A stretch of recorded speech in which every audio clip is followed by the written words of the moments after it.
Hello everyone, it's World Warrior FGC. Just a quick video today based around the shimmy. Now I've decided to do this video because it's a common question that I get asked. Questions like, what is an effective use of shimmy? When should I be looking to shimmy my opponent? So it's just a little bit of a deeper look into this particular subject. So let's get right into it. Okay, so let's look into this a little bit deeper.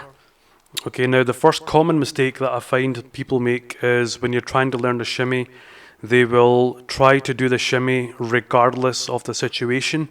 So they'll be walking in there doing this, trying to shimmy the opponent. The opponent just blocks, he's doing nothing, he's not whiffing buttons, he's not trying to delay tech you, he just sits there. Now, if you come across an opponent who you can constantly throw, and he's just not taking your throws, this is essentially the guy who you do not want to do shimmies on. Why? Because he's not even going to try and take your throws. So you got 3 throws in the process. So what I say is, something generally works against this one single opponent.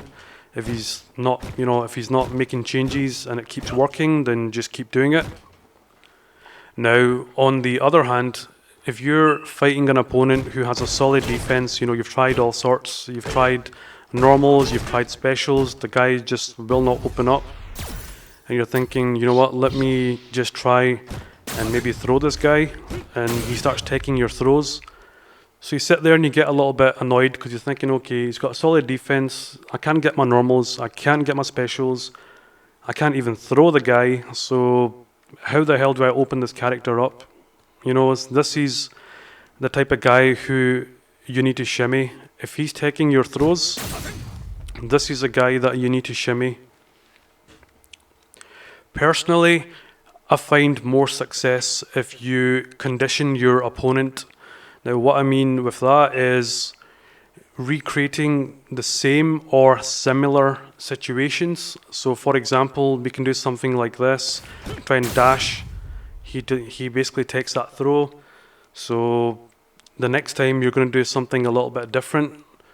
Okay, so this guy's going to be like, okay, this is a player that's going to keep trying to throw me. I'm just going to take this guy all day. So the next time, what you're going to do is you're going to do something like this instead.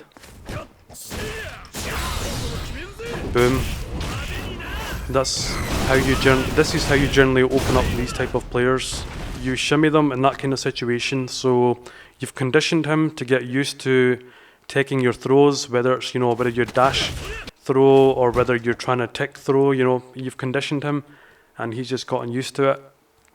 So now he's in that mindset where he needs to think like, wait a minute, do I really need to try taking this guy's throw?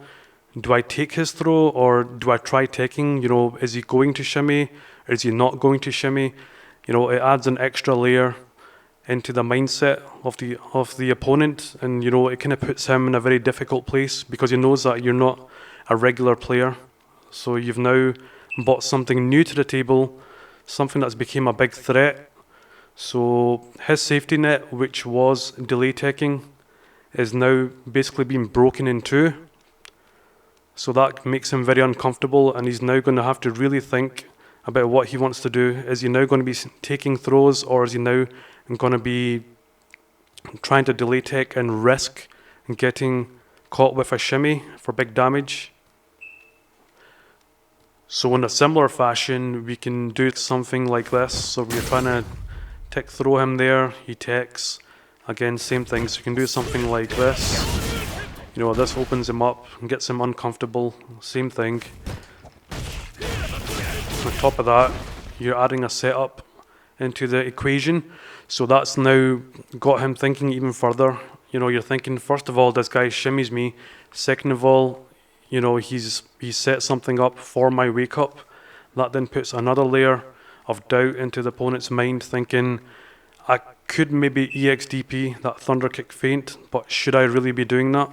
Is it worth the risk? If this guy shimmied my delay tech, could he possibly walk back again and try and block an EXDP?